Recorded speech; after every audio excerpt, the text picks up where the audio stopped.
Welcome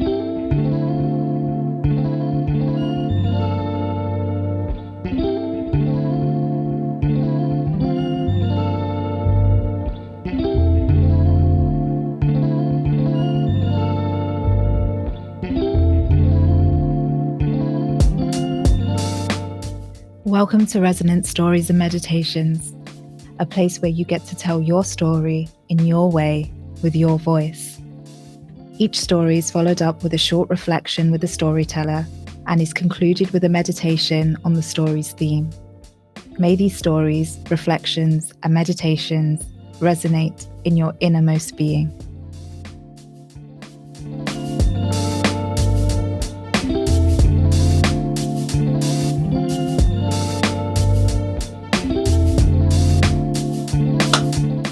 Amazing. So this is our very first filmed podcast of Resonant Stories and Meditation in collaboration with Naya TV. For those of you who are not familiar with Resonant Stories and Meditations, we're a podcast featuring a new voice, sharing their story and relating it to the chosen theme of the month. With the theme in mind, the story will be followed by a touchpoint question and answer with the storyteller, which we are doing today with Andrew. Hello. Concluding with a reflective meditation guided by myself, Imani. I believe there is power in storytelling, I believe there's power in reflection, and I believe there is power in meditation. And our first story, we are really fortunate to be told by Andrew Seidel. Did I get it right? You did. Amazing. Well done. Yeah. So just a bit of an overview on Andrew. Andrew is a playwright, drama practitioner, and informal educator. Andrew learnt his craft facilitating street theatre in northern Peru, leading youth programs across the northwest of England, and more recently as part of the alumni of Studio Salford Wright for the stage. Is that right? Yes. With an academic background in sociology and youth studies, Andrew works at the intersection of both theatre and social sciences. Andrew's script writing experience stories which have resonated for him in his life as a gay man, navigating characters and roles he found necessary to perform in order to make sense of the world around him. So really happy that you're here with us this evening. I think it will be an honor to kind of delve into your story a little bit and find out more about you. So over to you, Andrew. How are you, first and foremost? I'm very well. Yeah. And thank you very much for inviting me here today. I'm really excited. I know it's something we've been planning for a few weeks. I found myself telling stories more recently through playwriting. And I wasn't expecting it to be as powerful as it has been for myself and for me trying to make sense of so much of my life by effectively presenting a story and sitting back and looking at it from the outside in. It's just been powerful for me. It's been powerful for other people as well. And it's taken me somewhere I never expected to get to when I set out to do this a few years ago. What led you to wanting to storytell or story write? What was the start of that journey for you? A lot of what I've done with my drama work and youth theatre has actually been devised pieces of work. So it really starts with, well, there's nothing written down. And obviously we know that, stories were told and have been told over centuries through oral tradition, through passing it from one generation to another. So these devised pieces were very much oral and very much in the moment. And then more recently, I've really wanted to take it a step further and really pen some stories and play with characters and play with kind of where they go and how they interact with each other. And I also enjoy sitting in the audience whilst I'm having one of my plays performed in a showcase with actors. And I can kind of sit there completely anonymously and just watch the story unfold. Amazing. So tell me a little bit about the story you've done for Resonant Stories and Meditations. The title was Rebirth. So that's the theme that you were, I guess you didn't choose, but you were given. Yeah. I was given it. And I was pleased that I got that as a theme because there's so much you can do with that. It's something which we all experience. And in the story, I talk about loss and rebirth from a perspective of physical loss, of losing people in my life, but also loss as in the end of parts of my life and the beginning of something new. And sometimes we have to give something up for something to start afresh. Mm. You know, we can't kind of be holding on to things and yet wanting to do something new. They just sometimes they just clash because you're looking one way and then you're trying to move another way. Mm. And so I think with my story, I've just tried to flow through my life and through snippets in my life, uh, key parts. And I think that's the key as well. When you're telling a story, you're looking at key moments and you're looking about moving the story forward and you're looking about the character moving forward as well. And that's really what I've tried to do in the story. I've started off when I was young, and I think I started off when I was about 8 years old in the story. Um, and by the time the story finishes, which actually doesn't take me up to present day, it's probably just a few years back, but I think it finishes around probably when I was about 35. I'm 40 now, so I think I ended it when I was about 35 in the story. Mm-hmm. Um, and various different characters have come into that. You know, my partner in particular, family members, different parts of the world where I've been, Mm. different experiences I've had, the music that has sort of threaded through my life. And I talk about dance floors, and I didn't realize how significant those moments were. I couldn't sit here now and have a conversation and tell you about certain songs, certain moments, and certain artists and certain collaborations, but I can tell you where I was when I experienced Sure. a song. I Yeah. can tell you how I felt Mm-hmm. when I heard that song, and you know, who I was with, and how it lifted me up or how it moved me on.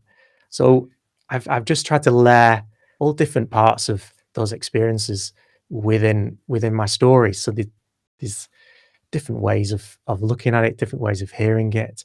There's quite a lot of legend and mysticism in there as well, I Mm-hmm. would say, and spirituality.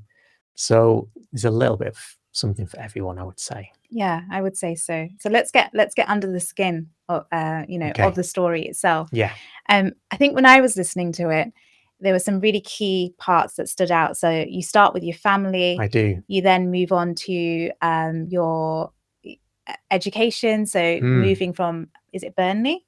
Burnley. Burnley to Manchester, Yes. starting university. So let's start with your family. Okay. You open up the story and you describe being in a setting with your brother and your twin sister who is Yes. 10 minutes older than you. 10 minutes older than Yeah. me. Yeah. And you're listening to music, Yes. vinyls, Yeah. your mum's baking, Yeah. your father comes in, you think that he may tell you off because you're playing with the Yeah. vinyls, but Yeah. actually he just, embraces you all and Mm, saturates you with this love, I yeah, guess, right? absolutely. Tell me about your family. What I've come to realize recently is every family is unique. Mm, May they be fractured or not fractured, but there is a unique story mm. within those families. What makes your family so special?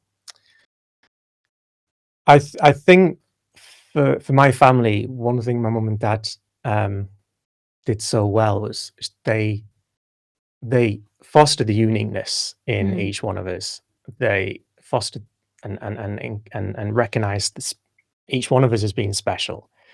And I, my interests were um, drama and singing. I was in the choirs and the productions. I played an instrument, not that well actually, but I played an instrument for quite a while. What was the instrument? It's a violin, and Okay. looking back now, like, how did I ever play a violin? So I was with an orchestra, and I used to like just sit at the back and just do the easiest part. And then we got a different conductor, and she's like, "You've been in this orchestra too long. Get to the front. You're going to be one of the, I'm going to coach you." And she did, and Mhm. so I did improve massively.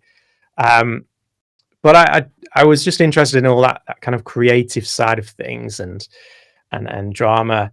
And my brother was interested in football. My sister was interested in football as well, to be fair. Um, but everything I was interested in was fostered, was nurtured, was encouraged. It was like, Mm. this is Andrew. this is what he wants to do, Mm-hmm. and let's go with it, So we were seen, we were seen, Mm. and we were seen for who we were, and we, we were able to be seen for our identities and our characteristics and our personalities, and that is the uniqueness. I think that is the specialness that my parents brought It to the sounds it because I family. think, I mean, I'm not a parent yet, but, I speak to friends and family members, and as a parent, you have your own dreams for your Mm, children. yeah, And I think I could only imagine that it may be quite difficult. I mean, I speak to Nathan about when we have children, and I'm yeah. like, yeah, I want my child to be a documentary maker, and I've already got this like Yes. ambition for the child. And I guess it would be really difficult to try and hold back your own ambition, Yeah, yeah, not living your own dreams through your children, so to speak, and yeah, just allowing your child to be, yeah, and be yeah, seen, as you said, which they've obviously done a wonderful job in doing with you. yeah, So, they have. yeah. Your story then moves on to your mother receiving a phone call from your aunt, Mm, and you describe this so well. You don't know what's being said on the other end of the no, phone, no. but you have this knowing, and that's how you Mm, described it. And the knowing was that you knew that your grandfather had passed away. yeah, I want to talk about that knowing. yeah. What is that knowing? How does it how does it feel? What does it conjure up in you? And have you experienced it since? Yeah, the knowing is okay. I'll talk broadly first, but we all bring something special and unique. We bring an energy to this world, and that energy is real. It's not just an energy that is felt by us as humans, but it's an energy that is in creation. It's in the trees, the plants. It's in Mm, it's in it's in animals, and and that energy vibrates. mhm, If you then take one thing, one part of creation out of that, and it moves on, then something happens, and so when someone moves on and someone passes away, sometimes it it's possible to feel that passing because the energy moves, and because that part of that vibration, which for that period in time is part of creation, mm, changes and moves and moves away from you. So it's a moving away, and and I suppose that's the best way I can describe it really. mhm, Um, I wouldn't say I'm an expert in mhm, understanding it, and to be fair, I don't really want to be. I just let it. If it happens, I don't even let it happen. If it happens, it happens. mm. And yes, yeah, it's happened since. It's happened a number of times. Sometimes more vivid than others. Um, and and if it's going to happen, I just have to let it let it happen. Do you think Really, it's a type of intuition? I think so. I think so. I think yeah, yeah, I think so. It can be. I can know when it's leading up to it. I can know sometimes when it happens at the At that moment, moment? Wow, okay. and then sometimes I can understand it retrospectively. Mhm, So I can understand it retrospectively sometimes because certain actions for me change over a couple of days, and then I find out that someone in my life has passed, and then I realize that those two days previously and what I've ended up doing, my routine and my pattern, I go, okay, I understand now why that changed. You mm. know, It's interesting, we how interconnected everything is, and yeah, sometimes if we yeah, just stop and listen, and I think often our society doesn't allow us to stop and no, listen, but we realize that we do have this deep knowing. yeah, Sometimes the answers that we're searching for, yeah, we don't actually have to search. All we need to do is just yeah, stop and yeah, listen and be with ourselves. Yeah. So moving on, we then have your move to Manchester Yes.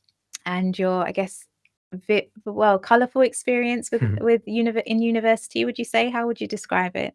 Yeah, I yeah, colourful. I loved university, made lifelong friends. I I couldn't have asked for a better experience really. Mhm. It was phenomenal. Was there had you been to Manchester? Had you visited Manchester, like, before you Only moved a couple here? of times, in my just doing GCSE music, we'd come to the BBC when it was on Oxford Road, and we'd gone to, um, I think it was a couple of radio, concerts, I think it was, music concerts, and I think they were the only times I'd really come to Manchester. Why Yeah. did you choose Manchester? I chose Manchester because I'd visited a couple of, campus universities, and I knew it wasn't for me to be on a campus, and I knew what I needed was a city. Mm, I needed to be in a city, I needed to be living with that on my doorstep. I didn't want to be in that kind of institutionalized campus environment, mhm. um, and that's kinda why I chose Manchester because it offered me that. So you arrived, you started building friendships, Yeah. enjoying, I guess, the Manchester life and all that it Yes. had to Yes. offer. Yes. Um, and then you mentioned that you come out, but when you came out as bisexual to begin with. Yeah.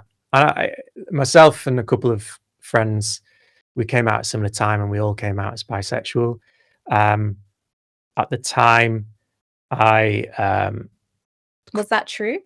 no, Okay. it was a transition, but I think also it was a transition because a couple of, girls on my course or, at halls of residence, wanted to go out on dates. They wanted Mhm. to date me, and I didn't really know how to navigate the communication to say, you know, I don't know. I don't think this is what I want. I don't know if this is right for me. Sure. So at that moment, the best thing I could say was that I was Mhm. bisexual. But then when I first dated a guy who similar age to me, we dated for a while, and then we broke up. I realized that to go on the dating scene, I I was looking for to date another guy. I wasn't looking to date a girl. I was looking to date a guy. That was what I wanted to do. Mhm. And I realized that if I dated another guy for a few months and it didn't work out, then what did I want to do then? I wanted to date another guy. Mhm. And I tell the story at this one of the images I had of who did I want to go Christmas shopping with? Who did I want to have a date with in Mm. a pub or a restaurant across the table? And all those images was with a guy, with a boyfriend, or with a partner, a man. At no point was it a woman, no point, and that really confirmed it for me. Did you always know that you were gay? Um, I I'd known, and this was becoming known to me for a number of years. Probably, I started to um, speak out loud to myself, "I am gay," when I was probably 14 upwards. Oh, okay. Um, I started to.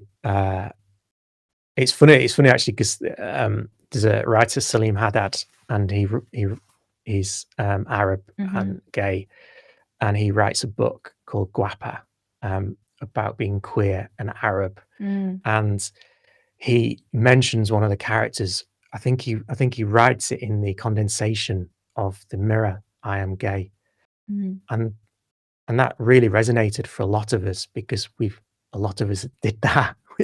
We did things like that because you needed to see it, and you needed to hear it, and you needed to write it down. You needed to see it as in reality. Um, so that was kind of the transition, the awareness and awakening that I was going through. Um, I think for a lot of people at home around me, they were confused because at school, I mean, it was all boys' school, but the sixth form was mixed, and I had interest with the girls were interested in me, Mhm. and I played on that, and I I didn't kind of withdraw from that in that sense. I kind of went along with it, but I think it became clear that to progress relationships, to date, long term, it just wasn't there. It just wasn't there at all. And uh, to be fair, if I tried to force it, then I talk about mental health in my story. Mm. If I tried to force it, then I wasn't doing myself justice, and I wasn't loving myself. I wasn't valuing myself. Um, and so I didn't force it. I just allowed myself to find really what was making sense to me.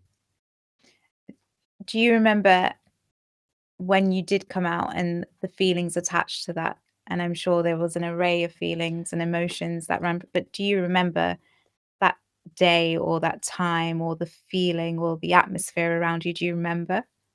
Yeah.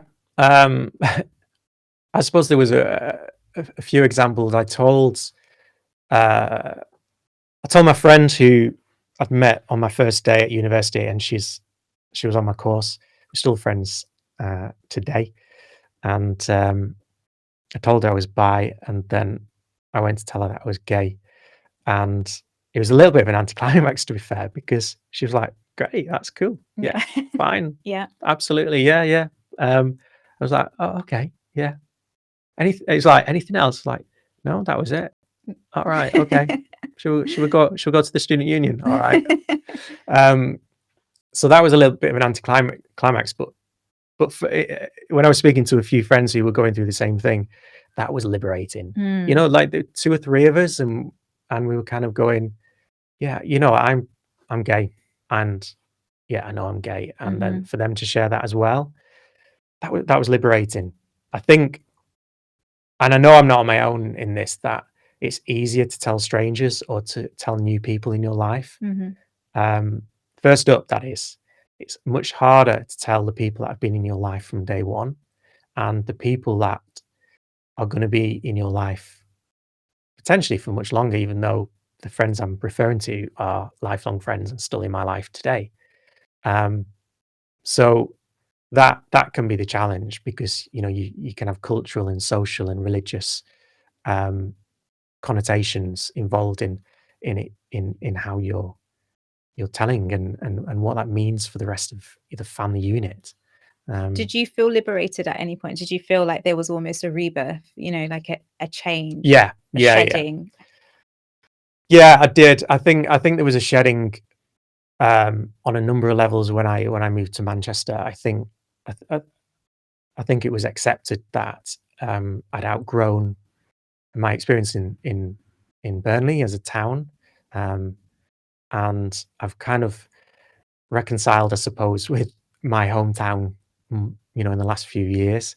And it did take a while, because when you're in a small town, and um, you sometimes you just need a bigger place for you to explore, and that's what I needed. And so coming to Manchester and um, exploring that, and I think the liberation came a lot. I talk about the dance floors and the music, and Mm. to go out, and to go out on a night out as a gay man with that identity cemented and confirmed was liberating. Mm. And I remember the first time I walked into one of the bars in on Canal Street. I walked in there, and it was almost like, it's like my mind just rested. My mind had, because you're navigating so much within life. You're navigating so much because not everyone's gay. Not everyone around you is experiencing what you're experiencing. But you walk then into a bar on Canal Street, and for those few hours, you don't need to do that. Mm. You're not the minority. You're the everybody, and you don't need to keep on identifying yourself. You don't need to keep on saying, "This is me," or "Yes, I'm this," or "I'm that." You're just there, and you just can get on with life, and get on with conversations, and get on with, just socializing. And that No was judgment. no Yeah. judgment. None of that. when it comes to relationships and friendships and dating, it just flowed and Mm. happened naturally, and that was liberating. You speak about how supportive your family were and very Yeah, instrumental in shaping your character. yeah, And you speak about, you know, you talk there's a moment within the story where you refer to your family and then you refer to faith, but then you also yes, say, you know that you are blessed. yes, I wanted to talk about that. What does that mean? I mean, it might be foreign to some people knowing yeah, that, yeah. that concept of being blessed. What is that? What does that look like? What does it feel like? What is it? Um, I think it's a number of things. We grew up in a Catholic family, but I think my dad wasn't Catholic. Actually, my dad's family aren't Catholic. Mhm.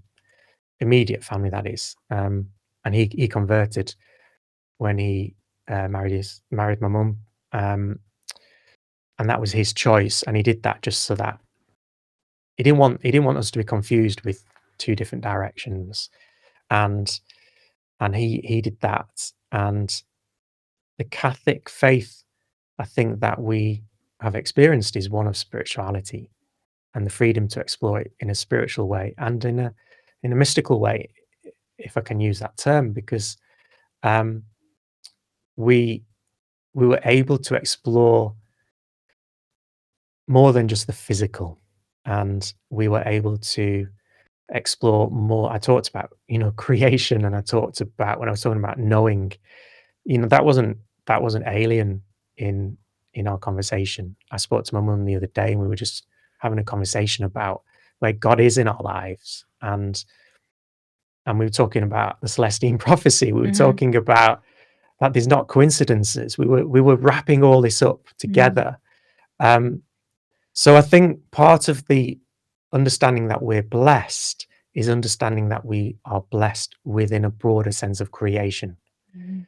and understanding that we are there's nobody else in this world that is us, Mm. um, and we we bring with that complete uniqueness and talents and vulnerabilities and mistakes and joy, and you know all that is possible. And I think that's really what they were getting at, and that very personal, deep relationship with the world around us, which we talk about. Like, I had the conversation with my mum about God, but then someone might be listening to this and thinking, "Oh, well, that person, God, that being, that Mhm. God, is this, this, and this." We never had that. Okay. It was a presence. It was a power. Yeah, it was Catholic. Therefore, you've got a physical um, manifestation of Christ. Mhm. But then the other side of it is that he's not physical because he's all around us, and not many people have that. Not many people are given that as a gift. Um, and it was also about not only us being blessed, but that we could see the blessings in others as Mm. well. So talk to me then about being gay Yeah, and having faith, yeah, because often there are, it's a sensitive subject matter for some people, and it yeah. comes with, it's so layered. um yeah, talk to me about that. Talk to me about how you have found your relationship with faith being gay. Well, just picking up on what we've just been talking about, and my family, and how they gave us this kind of understanding of being loved and being blessed. When I came out gay, at no point, and I know this happened for other people Mm. who who who told me, no point did my family say, "Well, you can't go to church, you can't do this, you can't do that." Never, never was that even discussed. Um, so when I came out as gay, I actually went to the church, because I went and I said, I ended up speaking to a priest for years, Mhm. which effectively was a kind of spiritual direction. And it's a spiritual direction because I would have had that spiritual direction regardless, because that's who I am. I want to explore that side of life. But I remember part of the conversations was this is how you meet the world, Andrew, and this is how the world meets you. Interesting. So to deny that element of who you are is to deny your personhood. Mm. And to deny your personhood is to deny your authenticity. And that authenticity is a gift from creation. And when you come to meet the creator, you'll only have your authenticity, which Mm. wasn't yours in the first place. It was given to you. Mm. And therefore, you can only give back what was given to you. And if you do not know your authenticity, then you're not giving that back. When you stand there in front of the creator. It's powerful, you know, and I could speak about this topic for eternity, because I think, especially lately, you know, there's this wave of like spirituality. So everyone, you know, is claiming to be spiritual, Yeah. moving away from possibly religion. But there's conversations that I've been having recently where I've been saying, actually, they're one of the same. It's just, unfortunately, the teachings that sometimes are told within religion are misunderstood, and it's open to interpretation. But it's interesting because I find that once you understand that you are loved and you're Yes. essentially an extension Yes. of the creator, something switches within you, within your psyche, within your mind, the way that you look at the world and the way that you view yourself, because you realize that everything you are seeking to be, you already are. Yes. And Absolutely. that's where we need to remain. Yeah. And that's difficult. But Yeah. once we get it, everything around us shifts. Yeah.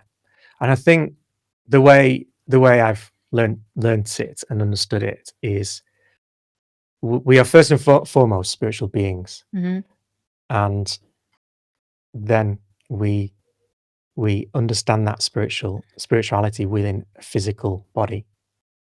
And so we can have moments where our spiritual beings are stronger, and moments when our physical bodies are more dominant.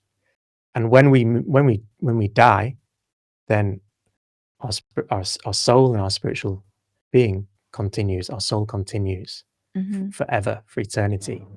So when we look at religion and spirituality, I think, you know, what I realized was I couldn't necessarily live with them separate, because religion is the physical being, and by being the physical being there for humans, it's flawed, vulnerable, broken, Sure. makes mistakes, gets things wrong, and then you've got the spirituality, and eventually, we all know this, in all spirituality, in all faiths, in all religions, the religion will go. Yeah.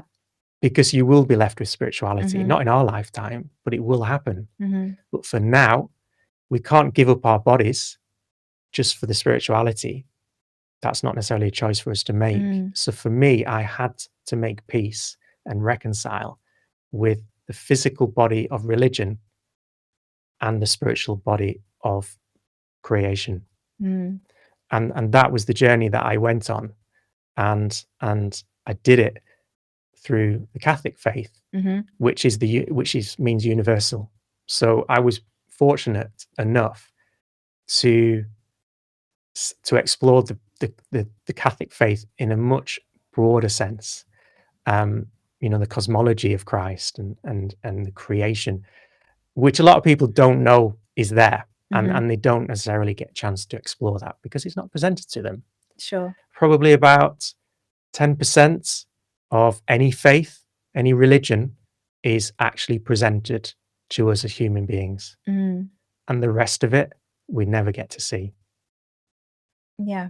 It's really interesting.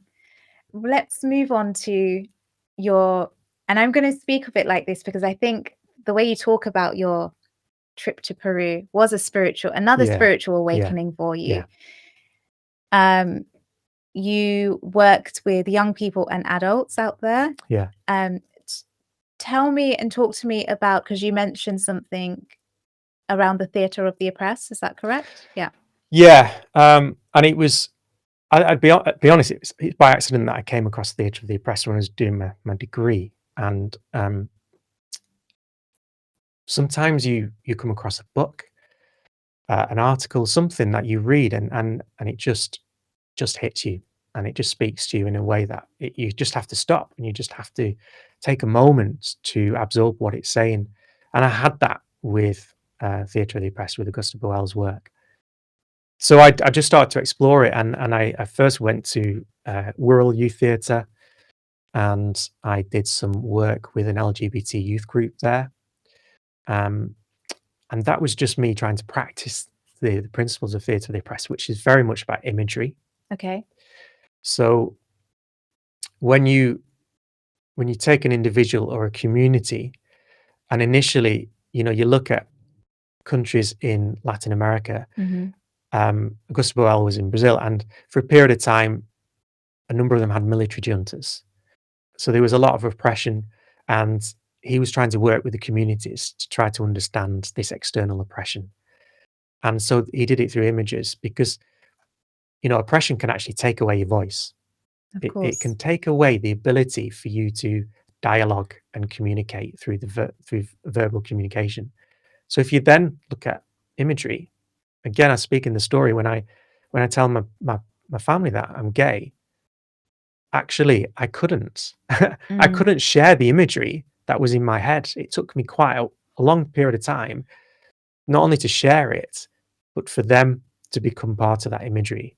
And I suppose that's the best way of describing Theatre of the Oppressed, is to say, you know, we've all got images going on in our heads. And if we can bring those images out and explore them further, and then see how we individually can be the facilitator, our own liberator Mhm. of whatever it is that we're, or the oppressions that we're looking at, that we're exploring. How can we turn it around? And that is very much about what I do as a scriptwriter, as a playwright. Say, what is the problem of the world, Mm. and how does the main character move forward, even though you've got these antagonists there. Mhm. You've got the antagonist, external antagonist, or an internal antagonist. Mhm. And actually, when Augusto Boal came to Europe, he found some of his practices did not work because we experience oppression internally, loneliness, depression, anxiety, all Yeah. these internal oppressions. And so he actually changed his Theatre of the Oppressed to the Rainbow of Desire. Interesting. Okay. And with the Rainbow of Desire, it talks about blockages Mhm. that actually fundamentally deep down in us, we've got the desire to Mhm. succeed and the desire to be liberated. But then we have all these blockages. It's kind of like white noise. Mm. So we have to work on the blockages, because if we release the blockages, then we see what is already there in us. Sure. We're not trying to give something new to us. We're trying to peel back Yeah. what is already there. Yeah. And if we achieve that, that's the step to liberation. Wow. Okay. So he changed his practice when he came over to Europe. Yes. That's Yeah. really interesting because he Yeah. realized that I guess over here we function differently Yeah. too. Yeah. Okay. We function differently because we have so much material wealth and Yeah. success in life. We most have roofs over their heads. Obviously, that is clearly not a universal. Mhm. And the same goes for food on the table. But for most of the people he was working with, he recognized that they had no concept of that level of oppression, Yeah. but they did have a concept of oppression internally. Internal Yeah, yeah, oppression. yeah, Yeah. Which I'm guessing due to what we've experienced in COVID, many of us are yeah, facing that even now, still yeah, that internal oppression that yeah. we can't seem to shake off. There's so many people that I've come across recently and they're like, I'm just feeling like so low, or I'm feeling like this, or I'm feeling like Mhm. that, and I don't know what to do about it. Yeah. Interesting. So link me back to Peru. Yeah. Well, I'll give you an example of what I did in Peru. One of the examples, and actually, I worked with young people. Some of them were in gangs Mhm. and um, taking substances as well. And then the House of Hope, Hogar de la Esperanza, Mhm. was where they went um, to get out of the gangs and to rebuild their lives. And so I did a number of projects. One of them was a young person. He told his story to me. He then wrote it down, and I was getting better at my Spanish, but we translated it to English. I Mm. wrote a play Mhm. called La Tentacion. Mhm. It was based on his story, and then we translated it back to Spanish, Wow. and then we went on a little golf buggy around the town, and we recruited tons of young people to come for rehearsal and casting, and we cast the play, and also we cast the play with former gang members in there, Wow. and we put it on. Uh, 8 weeks later, we put it on. We built a stage. We dressed the stage. We performed it outside. We had the choir with the amazing Peruvian music. I mean, my God, what amazing music! And we put it on, and then the little ones, little niños, they wanted to do something, and they were a little bit too young to do these issues. So we gave them kind of free reign of what they wanted to do, and they just started to look at imagery around their lives. But because they were of a certain age, they used a lot of comedy, which was so fun to see. The relationships, the kind of the family units within Peru, and then taking it definitely towards kind of Augusta Wells' work very specifically. I worked with two opposing gangs on their territory outside, just on a football pitch, and we really looked at imagery. So the imagery really looked at there was no speech at all. Mhm. Completely intentionally, there was no speech. They were gang members, and they could see the opposing. As I was rehearsing with them, the opposing gang was just down the road, looking and watching the rehearsals, Wow. but they did not step beyond a certain barrier. And what I couldn't understand with them is that they would fight to the death. They would kill each other through gang warfare. Mhm. But then when it came to football, they understood the red card and the yellow card. They understood the whistle, and they understood tackling and Mm. scoring and winning and winning fair and square. So we just played with this, and we just we we allowed the performance to take place as a performance of gang warfare, and then the ref would blow the whistle, and then they would freeze, and then we'd morph into a football match. So if someone was on the floor because they'd killed themselves, they'd been killed, the whistle blew, and then it was rules of football. And they picked Okay. the person up because it was a tackle. They got a yellow card, and they carried on playing. And we just kept on going back and forth and back Mhm. and forth with this concept of, why do we take it to the death with the gang territory? But when it comes to football, how do you manage to work within a certain framework, and accept that framework as being universal? And we How just did they got respond to that? really, really well. I Yeah. mean, I'll be honest. I mean, from my point of view, I never felt unsafe there. I always Yeah. felt perfectly well, and so I know that never was an issue for me. But they responded, and do you know what? That's something I think Augusta Buell. I understand what he means now, because they were tough lads. Mhm. They were really tough lads. Yeah, there they were getting involved in theatre, and yes, it was Latin American theatre principles, and I wasn't there. I wasn't there saying I know what I'm doing, or I know best. That's not the way of doing it. So we were just learning ourselves. We're just creating as best as we could. But then when I'm over here doing youth work, sometimes because of those internal oppressions, you get a group of people together, young people together, and they sometimes struggle with it. They want to be involved, but Mm. sometimes they struggle. And I thought that. I thought, if I took these young men and found the equivalent young men in the UK, would they have responded the same way? And I don't necessarily have the answer to that, but Mm. it did make me think, would they have responded the same way?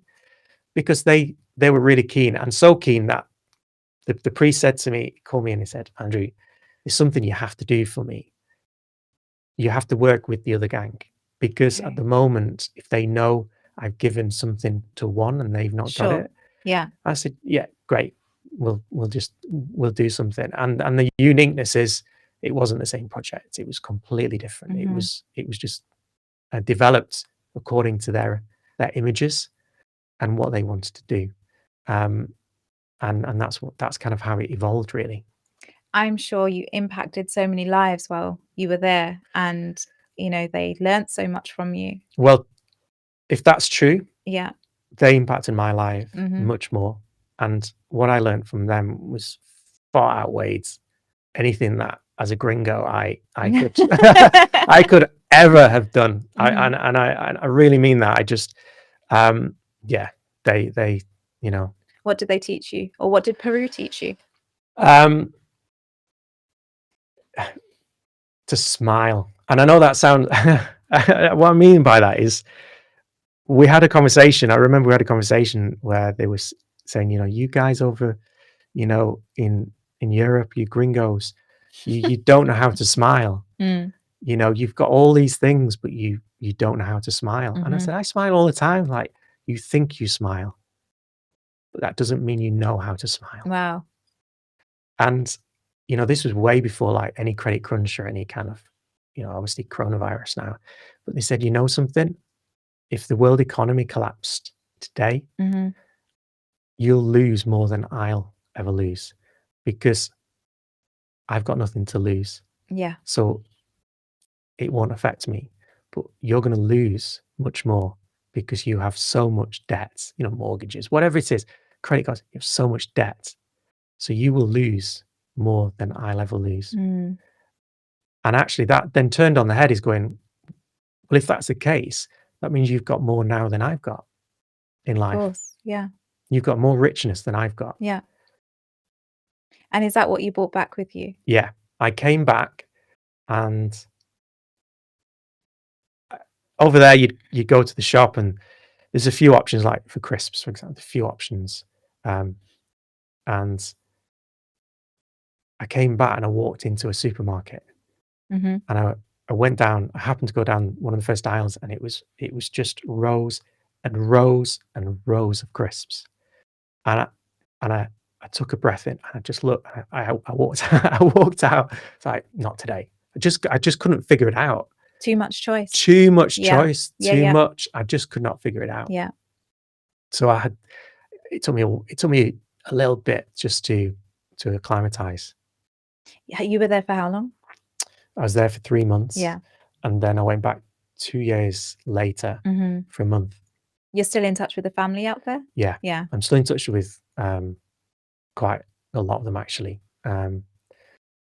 Yeah, and Any plans to go back and do some work again, or yeah, I should I yeah, I'd love to, it actually. seems that a piece of your heart was almost left there. Yeah, Yeah. yeah, yeah, yeah, and things have changed, um, you know, people have passed away, Mhm. people close to me have passed away, and, I wanna see the family, I wanna see people, Mm. and so, yeah, I'd love to go back. Mm. You arrived back in the UK, and shortly after you met Rob, your Yes, partner. yes. There is a line within the story, and I've written it out. You say, and it's not quote for quote, but change, rebirth, healing, and reconciliation Mm, that you both experienced at different parts of your life's journey. My question to you is, what has Rob taught to you within these areas? So within the areas of change and rebirth and healing and reconciliation. um, so Rob's from, uh, just a bit of context, in Wales, Rob's family is Welsh. Well, I say Welsh nonconformist, but that's the tradition. That's kind of the background, and it's straightforward, straightforward, um, and sometimes when you've got straightforwardness, you've got wisdom, Yeah. and that's what Rob brings. He brings Mhm. huge amount of. I mean, he's younger than me, a few years younger than me, but he brings so much wisdom and calmness, and he um, he knows me in a way which sometimes I think he knows me more than I know myself. Mhm. Um, and there was one time I didn't actually mention it in the story, but there was one time, in the work I do in youth work, obviously safeguarding and looking after children's a big thing, and anyone listening to this now who's in that field of work, whether it's through nursing or through teaching or whatever it is, you can have a moment where you're dealing with, you know, protecting a child, and it really hits you. And when this really hit me, Rob was actually working away, um, and he wasn't due to come up that weekend, and he was working in Cornwall. So he was traveling up to his parents. He was going to base himself there and then go back to Cornwall. And this hit me, and my mum drove over to pick me up, um, take me home for the weekend, and then Rob drove. Effectively, his whole journey that weekend was from Cornwall just to kind of Swansea way up, not to Manchester, Mhm. but even further north to Burnley, to spend the day with me Mm. and to drive all the way back down again. And I mean, say no more. That says it all, doesn't It it? does. That says it all. Um, there's a part within your story where you talk about you proposing to Rob and you propose, Yes. and then you share that news with your parents, Yes. and it's such a poignant moment for me because you explained the joy Yeah. that they expressed and Yeah. how that then made you feel. And as I journeyed with you on your journey through the Mm, story, I felt almost overwhelmed in a really positive mm, way that you have now come to this yeah. place of Yeah. true connection where you know that your parents are fine with you being gay, Yeah. and happy for you, and genuinely happy. Yeah. Just talk to me about that moment.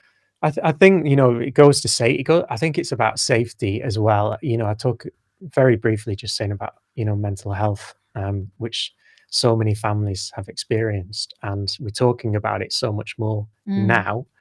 Um, and it is a reality for so many people through the generations. But that sense of safety is saying, we want you to have a full life, and we want you to live life to the full and be happy and safe in that. And part of the journey that we went on was to um, to understand how that can be realized, with me as a gay man, mhm, and that has been achieved.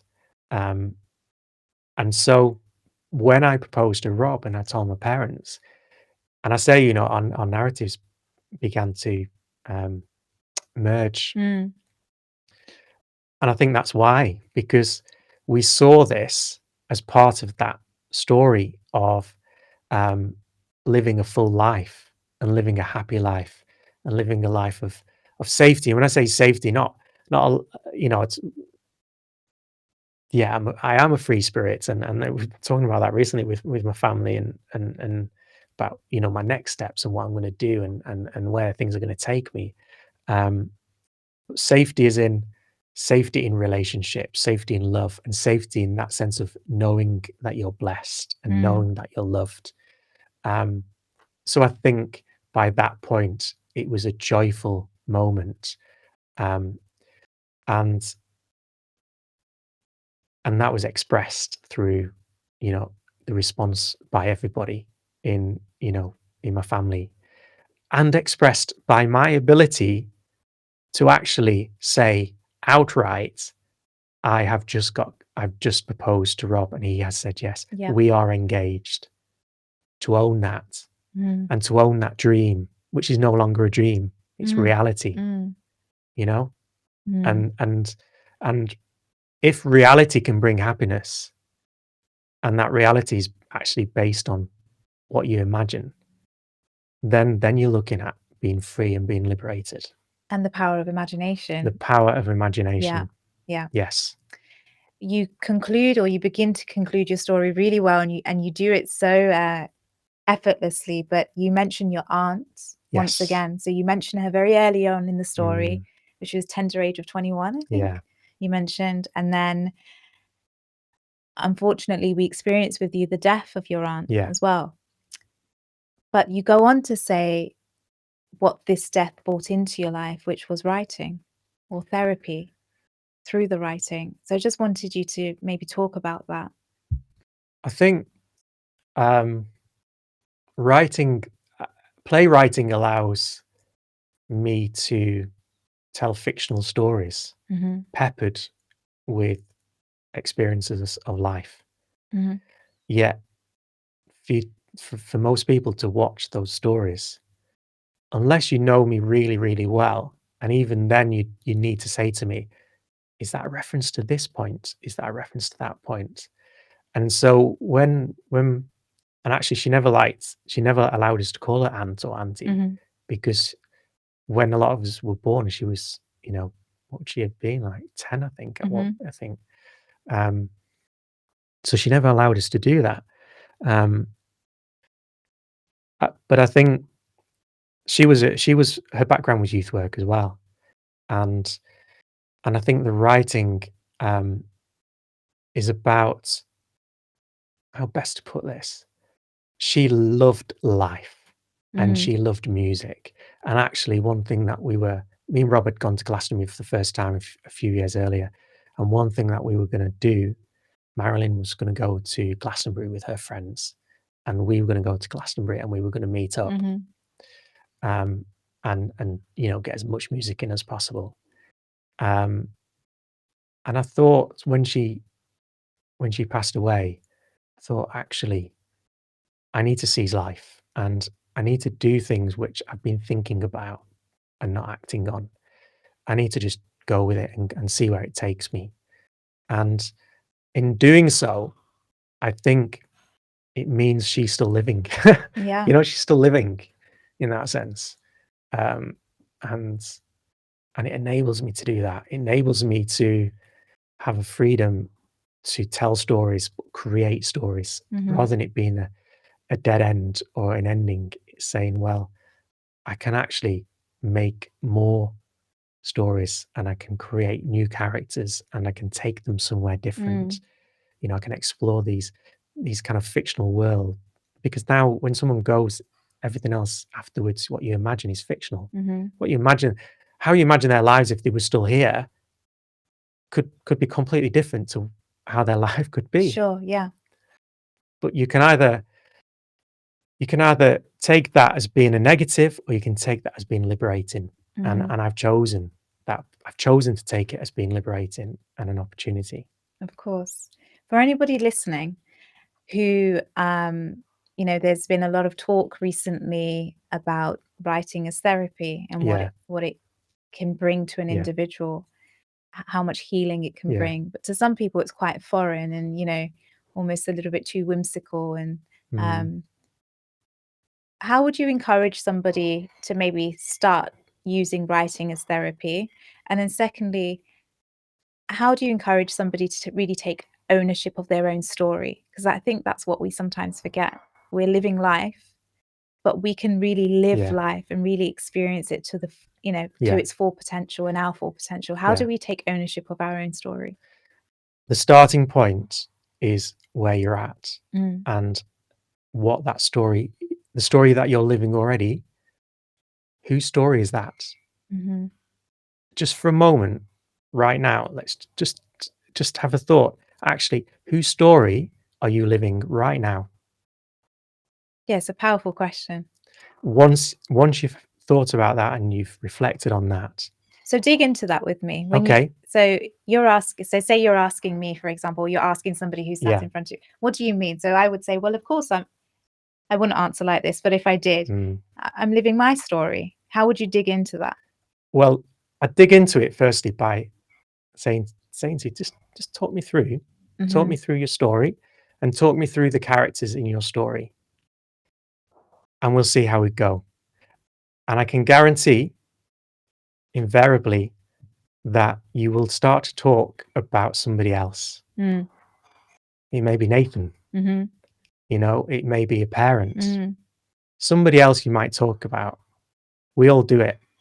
Okay, right, let's go back. Talk about the story again without that person in it. Let's go through it again. Mm. And so one of the tools of script writing, of playwriting, is, and it's hard to do because you've got to put your ego to one side, Mhm. is to do your play, write it, and then start from the beginning and only read the lines for one character all the way through. Just the lines, just of Right. everything for that one character all the way through, and get to the end and say, what is their story? Mm. How often do we sit down and do that for ourselves? And on that note, um, it's been a pleasure, Andrew. Thank you so much Thank you. for sharing your story with me, for being the first person to do it I as feel honoured. well. I do. I feel honoured. We've been on a journey. For those of you who haven't yet listened to Andrew's story, you can listen to it on Spotify, on iTunes, and on SoundCloud. What's your Instagram? Have you got any socials that you want to share? Yeah, it's Northern Flicks. Amazing. Okay. It's Instagram. I'm not actually on Twitter, you know. I'm Are you not on on Twitter? I'm not on Twitter, No. but people keep telling me to get on it. But I was yeah, on it. I came off. yeah, I'll have to think about that. But Northern Flicks on Instagram is on Instagram. the main platform really. Amazing. I'm on LinkedIn as well. I don't actually know how do you say the LinkedIn one? Is it just at and then your name or something? I have no idea, but you know, if anyone fancies searching my name, I should come up. But Yeah, yeah, amazing. Thank you so much. And for all of you who are listening, we'll be returning again the next month with a new story. But for now, we'll leave you with love, peace, and grace. Thank you for listening.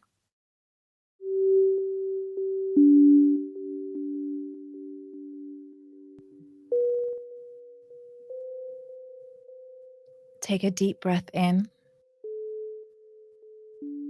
Feel yourself arriving into your body. And exhale. And again, a deep breath in, feeling your body further relax. Exhale. And once again, a deep breath in, feeling yourself into this very moment. And exhale. Keeping your breath slow and steady. Become aware of how your mind is feeling, how your body is feeling, how your heart is feeling today.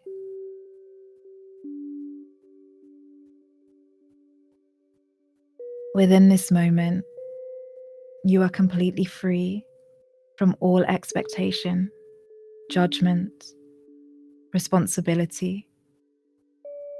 You are free from outward opinion and inward chatter. Within this moment, you are simply being.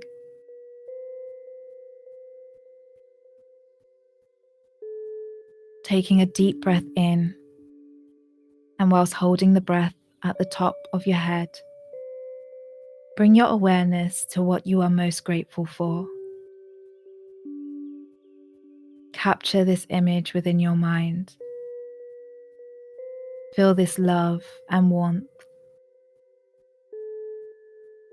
Exhale into the image and feeling of gratefulness. Allow yourself to become full with appreciation, thankfulness, and gratefulness. Following your gentle inhale and gentle exhale, rest within this moment. Allow your breath to pull you down into your body and into your vessel. Feel the waves of relief, the softening, the peace that you meet here. All of this is all that you have ever been. This is your calm, your place of origin. This is your earth. There is nothing to fear here.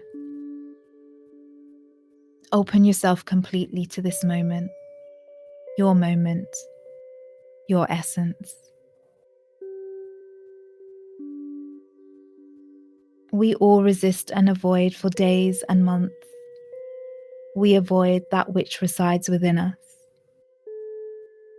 With all of life's pressures, we have become hardened and frightened to our own place of refuge. We have forgotten to create space and slow into body and natural rhythm from fear of being laid bare. So we masquerade with masks, look for answers in others, healing from those who proclaim to heal. But if you were just to stop, my beloved, within this moment, you will feel your own power, your own rhythm, your own song. It is time to remember that within us is our place of rebirth. When your truth has come to the surface through pain, anguish, turmoil, if you could just remember that after the labor comes birth, and allow yourself to push through even within those unsettled seasons, you will come into radical alignment with the divine. This is where you become free, radiant in compassion and forgiveness, where you will hear choruses of life within your own being, remembering that you have been and always will be love.